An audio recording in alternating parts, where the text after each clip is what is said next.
Bayangkan jika kamu ingin membuat es teh manis, apa yang akan kamu lakukan terlebih dahulu ya? Terbayang nggak cara membuat es teh manis? Terbayang? Sering membuat es teh manis di rumah sendiri? Sering. Apa yang terbayang di pikiran kalian ketika akan membuat es teh manis? Yuk, angkat tangannya. Apa? Masak air, kata Aji, betul. Apa lagi? Setelah masak air atau sebelum masak air, apa yang harus dilakukan? Apa nih? Masukin gula. Masukin gulanya kemana nih? Ke gelas, kata Mika. Kata Aji, masak air. Setelah masak air, terus kata Mika masukin gula ke gelas. Apa lagi? Masukin? Ayo, kata Rafani masukin tehnya, kata Dava masukin es batu. Yang mana dulu nih? Masukin tehnya. Setelah masukin teh, es batu. Masukkan es batu, lalu aduk. Lalu udah masukin es batu, diguyur air panas gitu. Ya jangan lah tuh, kata Jessie jangan. Karena kalau udah masuk es batu, dituang air panas, esnya langsung urutan jadi yang benar seperti apa? Kita siapkan dulu gelas berisi gula dan teh, boleh. Lalu kita rebus air, ya kan? Atau siapkan air hangat. Setelah itu, karena di gelasnya sudah ada, kita sudah punya gelas berisi gula dan teh, masukkan air hangat atau air panasnya, lalu diaduk. Setelah diaduk, kalau pakai teh celup, tehnya boleh diangkat, gitu ya. Kalau yang pakai teh, suka ada yang pakai teh tubruk ya, namanya ya. Tehnya disaring, baru dimasukkan es batu. Betul seperti itu? Nanti akan tampilannya seperti ini, betul nggak? Betul. Karena kalau misalkan masukin es batu dulu diguyur air hangat atau air panas, es batunya akan meleleh. Tiba-tiba, tadi ada es batunya. Sekarang kemana? Karena tadi sudah diguyur air panas, langsung mencair. Betul? Oke, kita lanjut. Nah, ngapain sih Bu kita tadi pikirin es teh? Kata Ibu berpikir komputasional, terus kita bahas es teh. Nah, tujuan pembelajaran kita pada hari ini adalah memahami prinsip dasar berpikir komputasional, yaitu dekomposisi, penemuan pola, abstraksi, dan algoritma, serta kalian dapat memecahkan masalah sehari-hari menggunakan prinsip dasar berpikir komputasional. Jadi kalian nanti berpikirnya nggak lagi tuh masih yang bingung, ya apa dulu nih harusnya. Jadi kalian bisa berpikir secara runtun. Apa saja sih? Ya, kalau kita mau melakukan A, apa yang harus kita lakukan? Kita mau melakukan B, apa yang harus kita lakukan? Dan kita membuktikan nih apakah betul komputer gitu ya. Oke. Kita lanjut. Kita perhatikan dulu gambar berikut. Ada gambar apa di sana? Robot. Pernah kalian temui robot seperti ini dalam kehidupan sehari-hari? Ya, di kehidupan kita belum ada, di Indonesia belum ada. Tapi di luar negeri sana sudah ada robot yang berperan seperti mereka. Ada robot yang sudah bisa mengerjakan pekerjaan manusia. Lalu dengan robot yang ada dengan permasalahannya masing-masing, bagaimana langkah menyelesaikannya bagi robot-robot ini? Apakah dia bisa dengan sendirinya bekerja? Bisa nggak robot dengan sendirinya bekerja? Gimana caranya robot bekerja? Dengan cara apa? Di apa Kinara yang keras suaranya? Di setting. Kata Kinara, apa itu di setting? Diatur. Siapa yang mengatur? Manusia. Apakah robot dilahirkan? Dia dibentuk oleh manusia. Bagaimana dia bisa menyelesaikan pekerjaan-pekerjaan seperti manusia? Yaitu dengan cara disetting atau diatur oleh manusia. Oke, kita lanjut. Berpikir komputasional bukan berarti berpikir seperti komputer atau robot. Nah, terjawab ya. Tadi ada yang bilang, Bu, kita berpikir seperti komputer. Ternyata bukan. Melainkan berpikir secara cerdas, teratur, dan logis. Oke. Langkah-langkah pemecahan masalah. Oke. Dalam memecahkan masalah yang lain dalam kehidupan sehari-hari, juga ada urutannya atau langkah-langkahnya. Yang pertama di sana ada memahami masalah. Kita harus cari penyebab utama masalah dengan bertanya apa yang terjadi dan apa yang membuat hal tersebut menjadi masalah. Ya. Yang kedua adalah membagi masalah atau dekomposisi. Nanti akan kita bahas lebih lanjut ya dekomposisi itu apa. Dekomposisi adalah bagilah masalah menjadi bagian yang kecil dan menyusunnya agar lebih mudah ditangani satu persatu. Yang ketiga adalah mencari pola masalah atau pengenalan pola. Temukan pola dengan bertanya, apakah masalah ini mirip dengan masalah yang pernah saya hadapi sebelumnya. Yang keempat adalah memilah informasi penting masalah atau abstraksi. Pilah dan fokuslah pada informasi yang penting untuk menjelaskan masalah dan abaikan yang tidak berkaitan. Oke, dengan abstraksi. Kelima adalah menyusun langkah penyelesaian masalah atau berpikir algoritmis. Buatlah solusi langkah demi langkah seperti menyusun resep. Evaluasi keberhasilan solusi tersebut dan perbaiki jika masih ada kesalahan. Kita lanjut.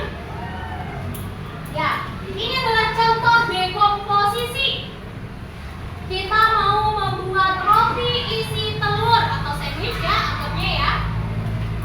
Di sana ada roti, di atasnya ada telur, nanti akan ditutup lagi ya. Kemudian ada seladanya dan stroberinya hanya hiasan di meja, di piringnya seperti itu ya.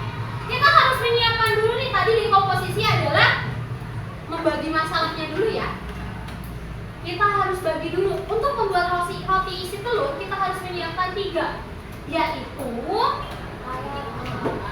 alatnya, kemudian apa lagi? Bahannya, dan langkah-langkah mengerjakannya. Alatnya ada apa saja? Ada teflon, betul. Ada apa lagi? Ada kompor, ada spatula, lalu ada piring. Untuk bahannya ada telur, roti, dan selada. Langkahnya adalah yang pertama, ceplok telur di teflon, lalu panggang roti sebentar, lalu masukkan susun roti dengan telur. Jadilah roti isi telur ya. Itu adalah contoh dari dekomposisi. Membagi dulu nih dekomposisi untuk membuat roti isi telur ada 3, yaitu alat, bahan, dan langkah-langkah. Oke. Berikutnya tadi yang kedua adalah pengenalan pola. Kita baca di sini. Oke. Setiap hari Rabu, Ardi mengikuti latihan sepak bola di sekolah. Namun setiap kali latihan, Ardi sering terlambat karena terburu-buru mengerjakan tugas sekolah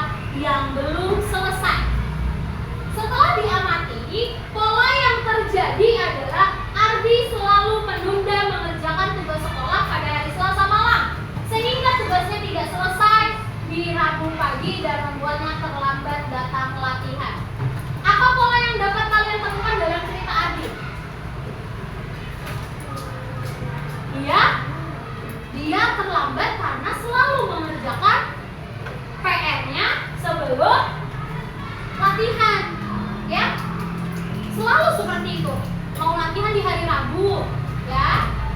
Tapi tugas sekolahnya belum selesai. Dia mengerjakan tugas sekolah dulu pada hari Selasa malam. Besok paginya hari Rabunya tuh siangan atau jadi telat. Bagaimana Adi dapat mengatasi masalah ini berdasarkan pola yang terjadi? Lalu apa yang harusnya dilakukan Adi supaya tidak terlambat? Apa? Mengerjakan PR-nya di malam hari atau lebih awal. Jangan sampai dikerjakan di Rabu pagi. Ya, itu tuh setiap hari Rabu dia seperti itu. Harusnya jangan, bisa diulang. Contohnya, misal Hafiz males hari ini, besok masuk, besok lagi males, izin lagi deh sama bu guru. Sudah terlihat polanya. Ibu bilang, Hafiz kenapa ya? Kok satu hari masuk, satu hari enggak? Kenapa? Capek bu, habis latihan futsal malamnya. Harusnya apa? Diubah polanya supaya Nafis tidak malas lagi, supaya Nafis tidak capek lagi untuk hari sekolah. Berarti latihan futsalnya di hari Sabtu, kalau nggak Jumat sore, seperti itu ya. Jadi untuk pola-pola yang sudah berulang itu bisa diatasi sebenarnya. Ya, masalah-masalah yang terjadi dengan pola berulang itu bisa diatasi. Lanjut, abstraksi. Dimas ingin menjelaskan cara membuat telur dadar kepada temannya. Akan tetapi, Dimas hanya boleh menyebutkan 3 langkah utamanya saja. Bantu Dimas menyelesaikannya. Dengan cara apa? Pertama, hanya boleh 3 langkah. Apa? Membuka telur dan dikocok gitu ya. Kocok telur di mangkok. Lalu kedua adalah diberi garam atau diberi bumbu dan dimasak. Yang ketiga, angkat dan siap disaji. Apakah Dimas harus berpikir dulu? Sebentar. Ini terjadi atau telur ini berasal dari ayam. Ayam yang berwarna ini akan menghasilkan telur berwarna ini. Apakah Dimas harus berpikir seperti itu dulu? Tidak, karena dia hanya ingin menjelaskan cara membuat telur dadar, jadi dia cukup menjelaskan caranya saja atau langkahnya saja. Ya, itu abstraksi. Kemudian berpikir algoritmis. Setiap pagi Sita harus bersiap ke sekolahnya. Dia harus mandi, sarapan, memakai seragam dan memeriksa isi tas sekolahnya. Suatu hari, Sita tergesa-gesa dan sarapan terlebih dahulu sebelum mandi. Akibatnya, ia lupa kembali memeriksa kembali tasnya sehingga ada buku pelajaran yang ketinggalan. Menurutmu, langkah apa saja yang sebaiknya dilakukan Sita agar siap sekolah dengan baik? Kenapa? Kan berpikir algoritmis nih, harus berurutan. Berarti apa dulu? Mandi dulu, lalu pakai seragam, memeriksa isi tas, baru sarapan. Ya, jadi tidak ketinggalan. Jadi semuanya sudah bisa terbawa, tidak ada yang ketinggalan. Tadi sudah disusun juga ya. Lanjut. Kita kuis sebentar. Siap? Anak A. Siap. Siapnya lemes. Anak A. Siap. Siap untuk kuis? Iya. Oke. Kita lihat dulu kuisnya.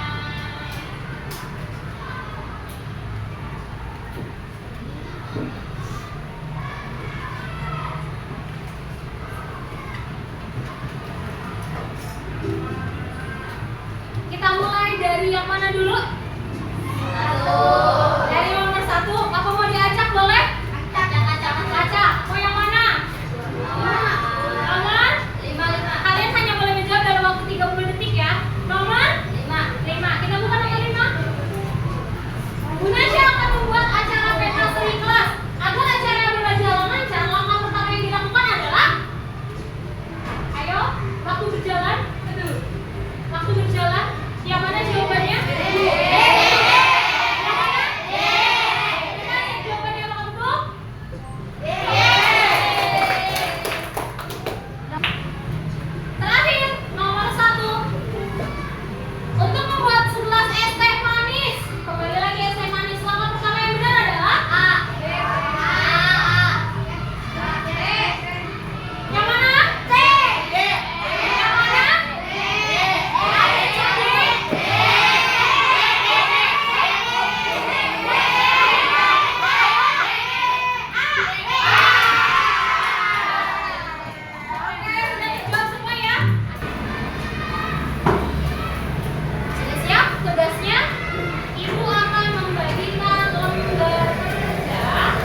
ikuti petunjuk yang ada di dalam lembar kerja. Ibu bagikan dulu ya. Boleh dilihat dulu, boleh bergabung dengan kelompoknya. Sambil dilihat dulu lembar kerjanya, petunjuknya dibaca terlebih dahulu. Pilih salah satu situasi, kemudian diskusikan dengan kelompokmu. Waktunya. Nama kelompok 1, 2, 3, 4, 5 ya. Oke. Sip. Bisa dilanjut. Didiskusikan, kalian tuliskan langkah-langkahnya.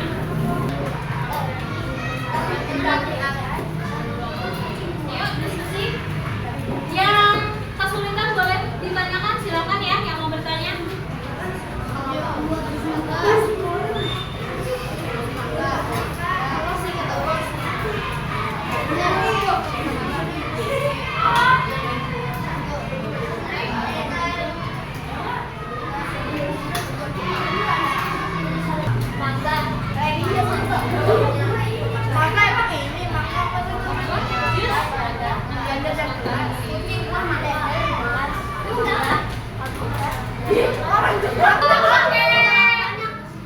Kembali ke tempat semula menghadap ke depan.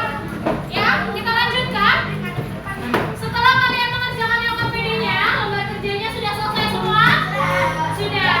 Waktunya untuk presentasi. Harus semua ya. Kita mulai yang maju yang pertama adalah presentasi dari kelompok.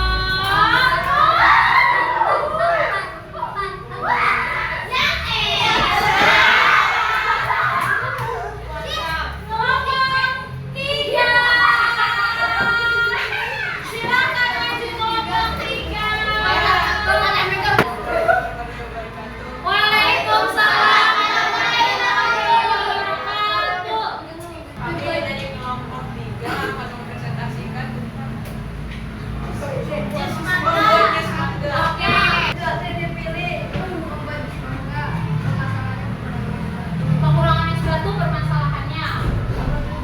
Tujuannya?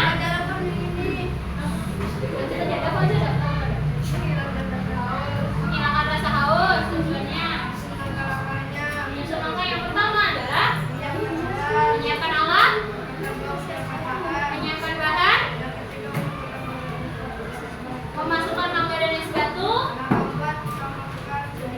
tambahkan sedikit air, lalu di blender. Yang keenam terakhir adalah persiapan gelas dan siap disajikan. Apa tepuk tangan untuk kelompok 3. Kita beri tepuk salut, tepuk salut, salut, salut, salut, salut, salut. Oke, terima kasih. Tepuk tangan untuk kalian semua. Semua kelompok sudah mempresentasikan hasilnya masing-masing. Boleh dikumpulkan? Boleh. Lanjut. Kita refleksi dulu untuk kegiatan hari ini. Apa manfaat berpikir menggunakan berpikir komputasional? Prinsip dari berpikir komputasional apa? Berpikir secara logis. Apalagi? Langkah-langkahnya pasti akan menjadi lebih terstruktur, apalagi akan lebih mudah tidak mengerjakannya, memecahkan masalahnya. Ya, memecahkan masalah akan lebih mudah. Lalu apalagi lebih efisiensi waktu. Lalu kapan kita bisa pakai cara ini dalam kehidupan nyata? Kapan saja, betul. Ketika kita menemukan suatu kondisi atau masalah, kita dapat memecahkannya atau menyelesaikannya menggunakan prinsip dasar komputasional. Ya, prinsip dasar berpikir komputasional, yaitu ada apa saja tadi?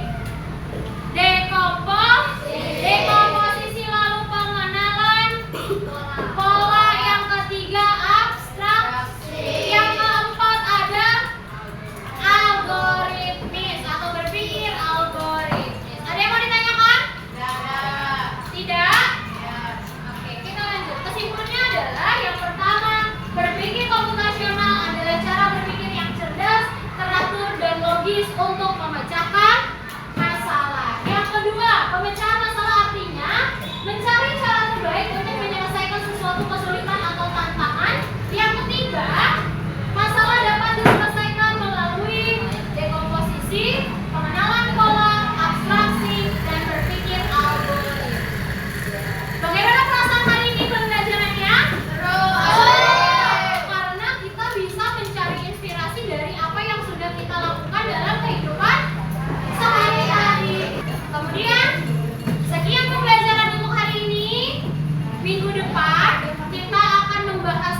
Assalamualaikum